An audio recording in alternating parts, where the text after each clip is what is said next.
Hello my dear students, how are you all? I think आप सभी अच्छे होंगे, है ना। तो मैं आपको आज पढ़ाऊंगी reproduction in plants from parts of the plant.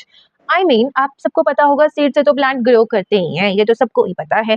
लेकिन एक्चुअली में एक बार मेरे पुदीना का पौधा खराब हो गया था घर में। तो मेरी मम्मी ने क्या करा, वो खेत में गई, दूसरों के खेत में, और वहां से क्या करा, उस पुदीने के प्लांट को यानी कि मिंट को वहां से उठा करके लाई और अपने खेत में लगा दिया। तो अपने खेत में लगा दिया। फिर मैं सोचने लगी कि अरे इसका तो सीड ही नहीं है।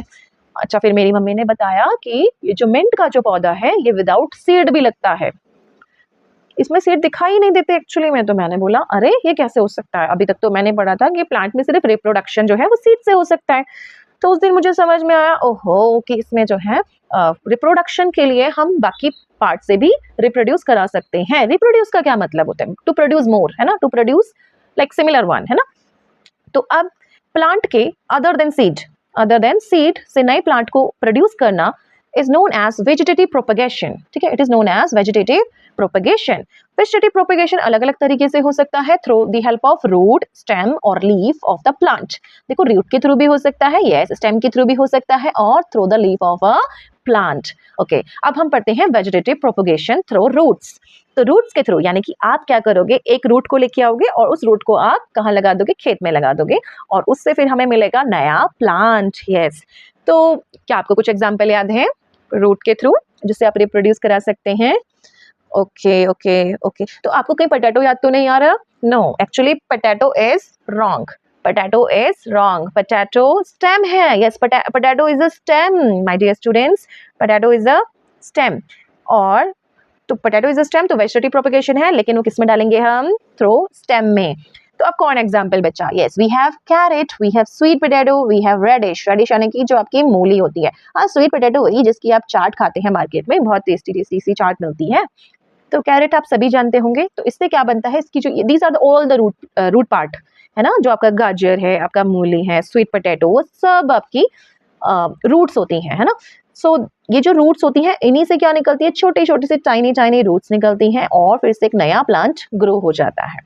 Okay, then we have vegetative propagation through leaves यानी कि पत्तियों के थ्रू। तो जैसे आप देख सकते हैं, this is a Bryophyllum leaves. तो ब्रायोफाइलम लीव्स अगर आपके आसपास प्रेजेंट है तो ठीक है, नहीं तो मैं एक अटैच कर दूंगी उसके साथ ही। लेकिन आप यहाँ पर भी देख सकते हैं कि दिस इज अ ब्रायोफाइलम के कोने में छोटा सा एक कट होता है, वहीं से एक छोटा सा क्या निकलता है, न्यू बेबी प्लांट्स। तो अगर आप किसी के घर पर जाएं, अपने दोस्तों के घर पे जिनके पास ये प्लांट है ब्रायोफाइलम, तो उन्हीं का आप छोटा सा एक लीफलेट यानी कि छोटा सा हिस्सा मांग सकते हैं इस लीफ से, और उसको आप अपने गमले में आकर के, पॉट में आकर के लगा सकते हैं, और उससे आपका एक नया प्लांट बन जाएगा। ठीक है, तो ये हुआ आपका। अच्छा, इसको कहते क्या, हम इसे कहते हैं बड। क्या कहते हैं, हमसे मेरे साथ रिपीट करें, बड। Okay, now we have another vegetative propagation, that is your stem. Okay, money plant is very famous, है ना। अगर आपको कोई नया प्लांट देने से मना कर सकता है तो आप उसकी एक ट्विग, एक छोटी सी कली भी तोड़ सकते हैं, और उसको आप अपना जो एक कैन होता है उसके अंदर आप मनी प्लांट डेफिनेटली लगा सकते हैं। रोज ऑल्सो, मिंट की जिसकी मैं बात कर ही रही थी, हिबिस्कस, शुगर केन एटसेट्रा, है ना। It can be grown through their stem. Just उसको घर में आए और मॉइस्ट थोड़ा गीली सी मिट्टी में आप उसको प्लांट कर सकते हैं, और उसी के थ्रू आपको एक नया प्लांट मिल जाएगा my dear students. Okay, through spores जैसे मशरूम, है ना। मशरूम की अगर दिस डायग्राम आप इसको देख पा रहे हैं, तो इस डायग्राम के नीचे छोटा सा ये वाला जो पार्ट है ना, इसके अंदर छोटे छोटे से स्पोर्स होते हैं। Spores are very very thin, है ना, बहुत पतले से सीड जैसे होते हैं एक्चुअली, बट सीड नहीं होते हैं, है ना। तो mushroom and mosses do not produce seed, they produce spore that grow on the underside of the leaves. तो ये जो मशरूम की लीव्स होती है इसके अंदर होते हैं। These are very light weight, बहुत हल्के हैं, and are released in the air. जब ये मशरूम पक जाती है, जब उसका टाइम पक जाता है, तो then these spores come out from that part. When the spores fall to the ground, they give rise to a new plant. Okay my dear student, that's for today. We will meet in the next part. तब तक के लिए आप revision करते रहिए, और please if you like the channel, please do subscribe, ताकि मैं आपके लिए इस तरह की नई वीडियोस आपके सामने पेश करती रहूं। Thank you.